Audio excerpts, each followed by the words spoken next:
The following program contains explicit scenes of protests. If you suffer from cyber paralysis, Randall may not be right for you. Check with your favorite blog. Proclaiming the truth in the highways and byways of the world.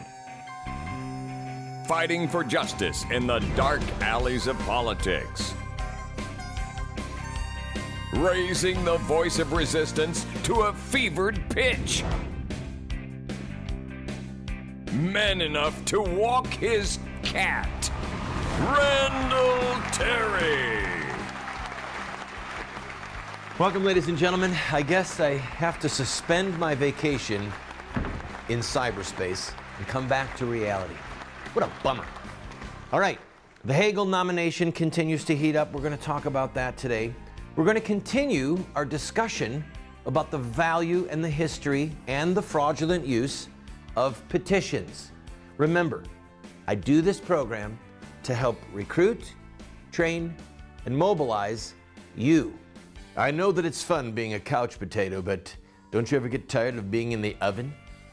I'll be right back after a quick word from my buddy, Rusty Cowpaw. Hey, them confounded pro-life leaders, they got all the sense of a rancher who's wondering why his cows keep on getting on the railroad track and he won't spend the time to fix his fence. Now, does the phrase dumb as a fence post mean anything to you?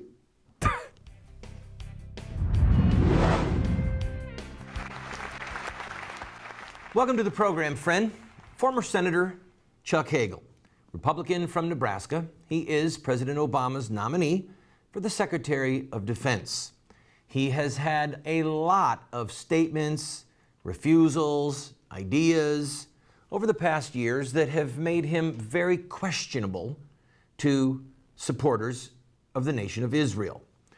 Now, of course, he's having to backtrack, change his position, do and say whatever he must do and say so that he gets enough votes to be confirmed as the Secretary of Defense. My encouragement to you is to call the number on your screen and to say, I ask you to vote no for Senator Hagel. When they say why, you could say, well, he refused to call Hezbollah a terrorist organization. He asked President Obama to come into direct talks with Hamas, which is another Muslim terrorist organization. He refused to label the Republican National Guard, the terrorists of Iran, as terrorists. He wanted to have sanctions lifted. He didn't want sanctions against Iran. The list is fairly long and significant. If you support the independence of the nation of Israel, then I think this is a fight worth having because as of right now, the terrorists of the Middle East have to be quietly smirking, sometimes loudly laughing, that the President of the United States has picked this man, of all men, to be the next Secretary of Defense. I want to use this quibble over Chuck Hagel's nomination to help you see the scams that are going on. And, you know, there's the passage in the Bible that says Jesus saw the people like sheep without a shepherd and his heart was moved with compassion. And then he began to do certain things. When we see as God sees, a little bit more clearly, and we feel what God feels, then we will act differently. So part of my happy and sometimes unpleasant duty as your host is to help you to see things just a little bit more clearly than perhaps you did at the beginning of the show. What am I speaking about exactly here? I was watching television the other night, saw a religious right leader, somebody who's a Christian, has a huge organization, multi-million-dollar budget, doing a frantic TV show and radio show against the nomination of Chuck Hagel. I supported him 100% in his analysis and in his goal of stopping the Hagel nomination. However, at the end of the matter, what he said was, if you want to stop Chuck Hagel, go to our website right now and sign our online petition or call 1-800 blah, blah, blah. And I'm thinking, why would they need someone's name at their website to oppose Chuck Hagel? Now, I want you to think about it. If we're going to cause a firestorm around Chuck Hagel, do you really think that a firestorm would be created because you or I went online and submitted our name on an online petition? Do we really think we're going to cause any consternation in the White House or with the Democratic Party or with the policy wonks at the State Department regarding our foreign policy with Hezbollah and Hamas and Iran? If somebody picks up their phone and calls a 1-800 number calling up a 501c3 tax-exempt organization? Think about it. Do the math. Why did they want people to email them, to sign an online petition, to call them and give them all of their personal data? You ready? It's one simple word. Money. It's about money. It's called donor acquisition. Donor, D-O-N-O-R. That's the in-house phrase in the industry of fundraising. If you or if I give a contribution to an organization, we are a donor. Well, how does an organization get donors? You have to have their name. You have to have their address. I mean, once in a while somebody will send a little cash in the mail, but that's very rare. If you want somebody to become a donor, you've got to get them on the hook. Got to reel them in.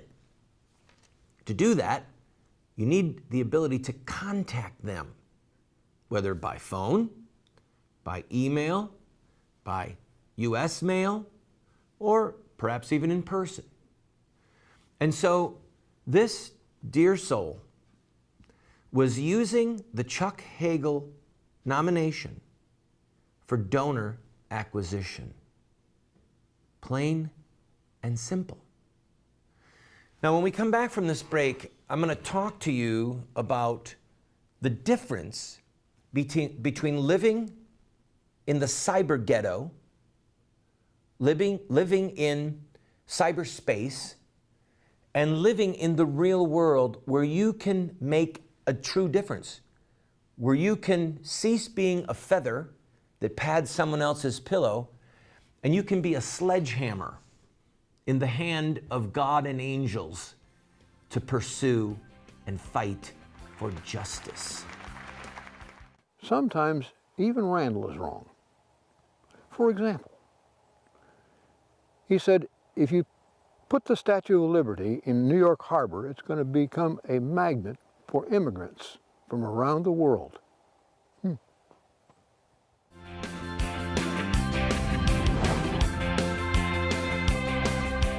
Friend, you need to get this book.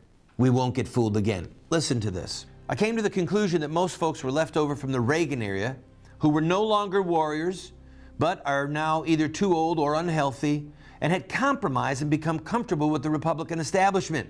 They turned these organizations pretty much into direct mail fundraising fronts and were making tons of money and living the good life in beautiful mansions. The conservative movement had transformed itself from a very dynamic, principled organization in the Reagan years to a bunch of compromising, useless, and ineffective money-making machines. I'm reading to you from the new blockbuster book, We Won't Get Fooled Again, that names names, shows organizations, shows how they say that they're Christian, but they betray Christ, they betray biblical principles in the public square, and we are funding them. Go to the website, call us on the phone, and order it today. I'll send it to you for free if you want. God bless you. Friend, you need to get this book. We Won't Get Fooled Again. Listen to this. I came to the conclusion that most folks were left over from the Reagan era who were no longer warriors, but are now either too old or unhealthy and had compromised and become comfortable with the Republican establishment. They turned these organizations pretty much into direct mail fundraising fronts and were making tons of money and living the good life in beautiful mansions. The conservative movement had transformed itself from a very dynamic, principled organization in the Reagan years to a bunch of compromising, useless, and ineffective money-making machines. I'm reading to you from the new blockbuster book, We Won't Get Fooled Again, that names names, shows organizations, shows how they say that they're Christian, but they betray Christ, they betray biblical principles in the public square, and we are funding them. Go to the website, call us on the phone, and order it today. I'll send it to you for free if you want. God bless you. Have you ever seen a guitar get lit on fire? Well, stay around. Randall Terry's up next. Aha!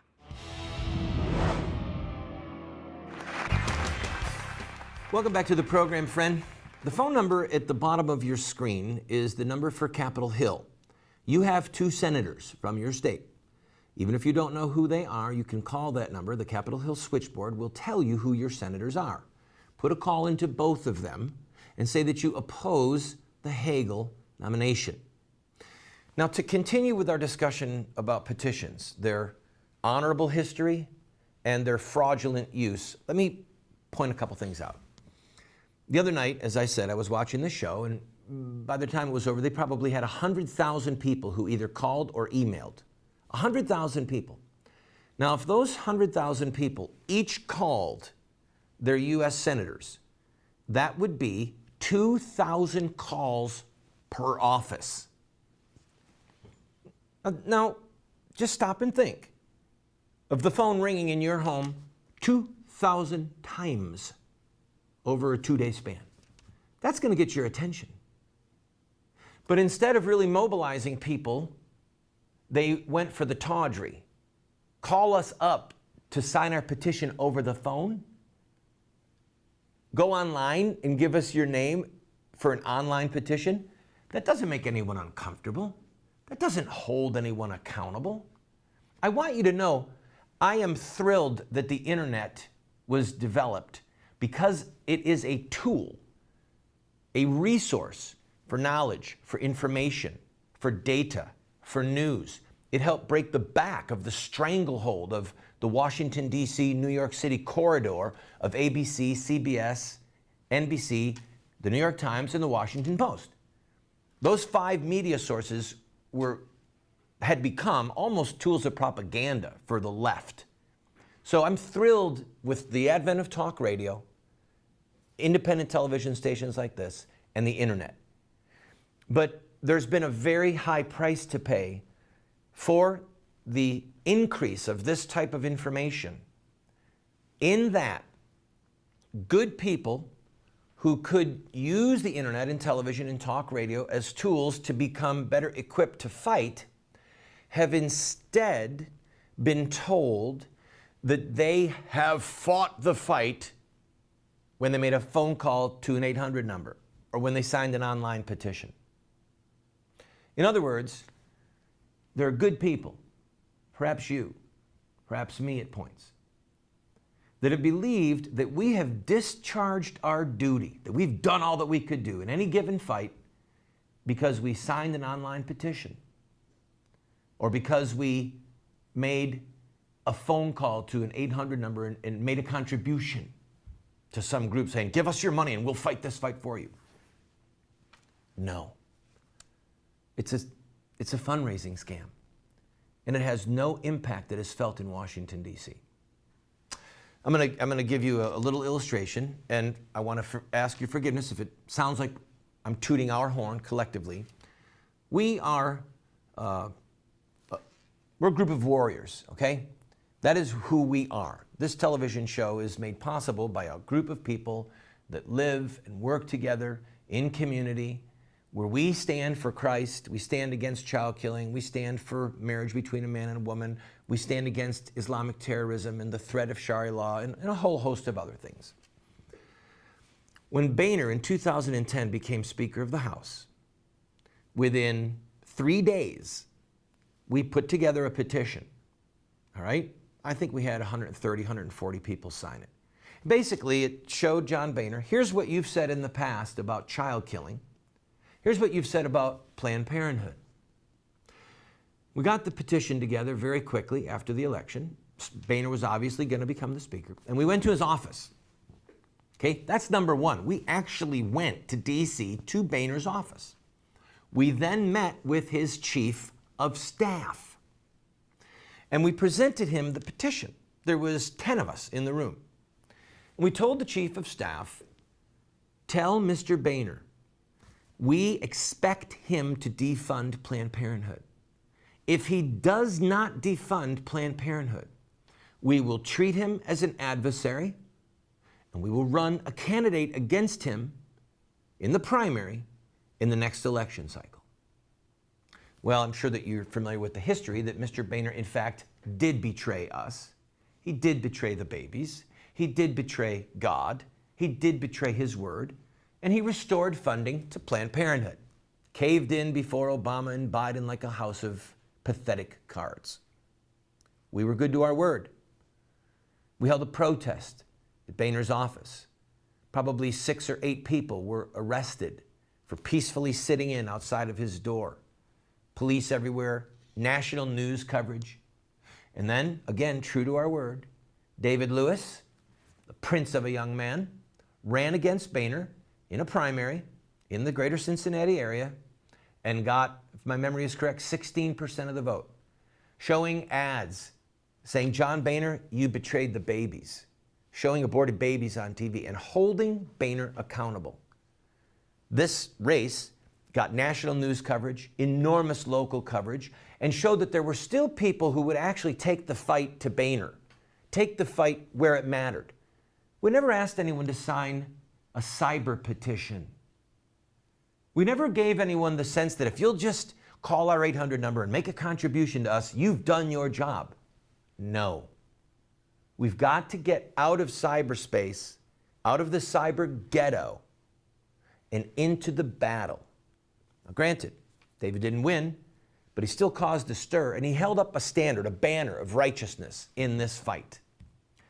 If we are going to prevail and get the country back into the hands of righteous men and women, it's going to take fighting in the real places of politics that matters, not falling for gimmicks in cyberspace.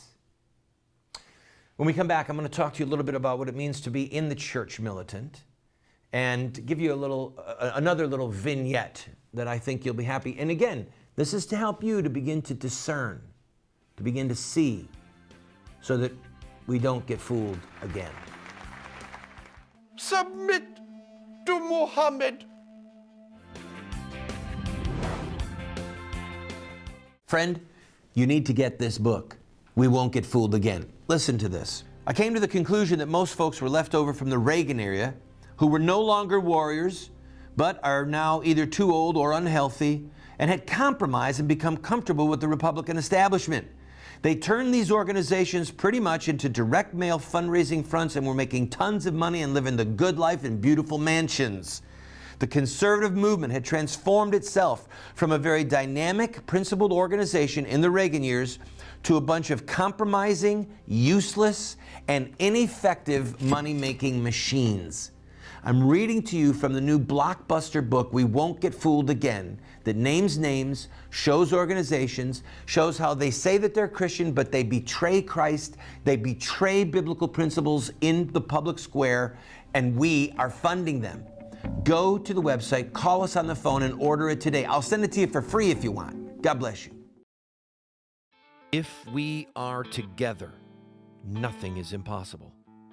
If we are divided, all will fail. Sir Winston Churchill. Welcome back, friend. How many friends do you have? Think, how many friends do you have?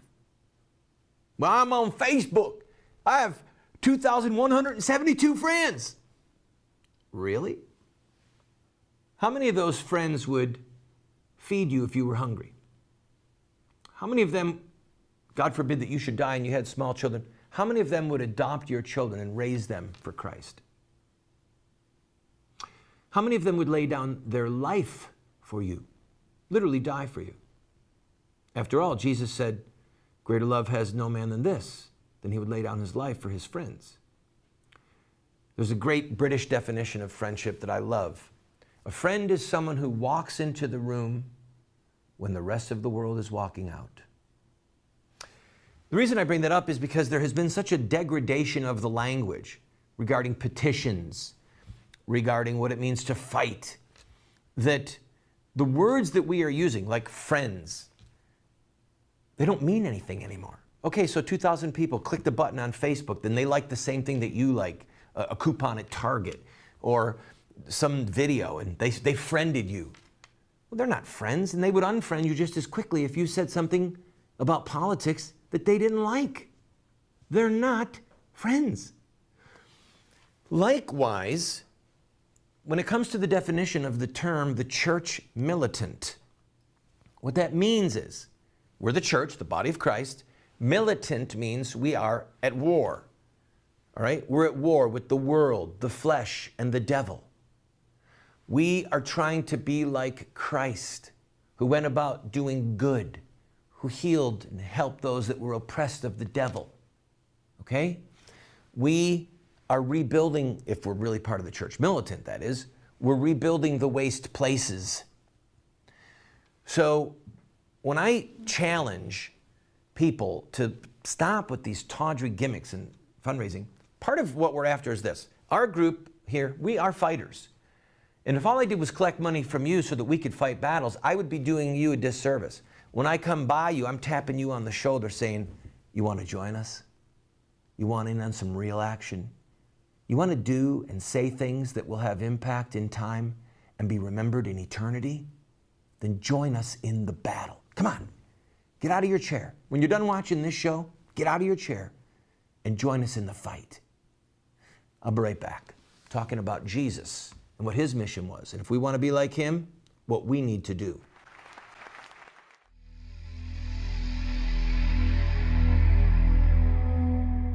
Can wicked rulers be allied with thee, who frame mischief by statute? They band together against the life of the righteous and condemn the innocent to death. But the Lord has become my stronghold, and my God, the rock of my refuge. He will bring back on them their iniquity and wipe them out for their wickedness. The Lord our God will wipe them out. Friend, you need to get this book. We Won't Get Fooled Again. Listen to this. I came to the conclusion that most folks were left over from the Reagan era who were no longer warriors, but are now either too old or unhealthy and had compromised and become comfortable with the Republican establishment. They turned these organizations pretty much into direct mail fundraising fronts and were making tons of money and living the good life in beautiful mansions. The conservative movement had transformed itself from a very dynamic, principled organization in the Reagan years to a bunch of compromising, useless, and ineffective money-making machines. I'm reading to you from the new blockbuster book, We Won't Get Fooled Again, that names names, shows organizations, shows how they say that they're Christian, but they betray Christ, they betray biblical principles in the public square, and we are funding them. Go to the website, call us on the phone, and order it today. I'll send it to you for free if you want. God bless you. His ranks advance in bright array, the hero of America. Welcome, welcome, welcome, welcome, hero of America.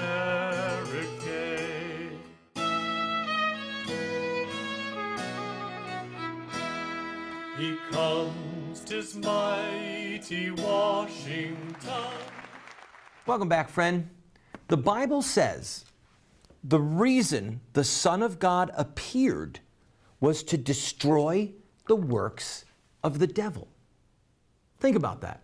The King James says the reason the Son of God was manifested, for this purpose the Son of God was manifest, that he might destroy the works of the devil. We are called as Christians to be like Christ, correct?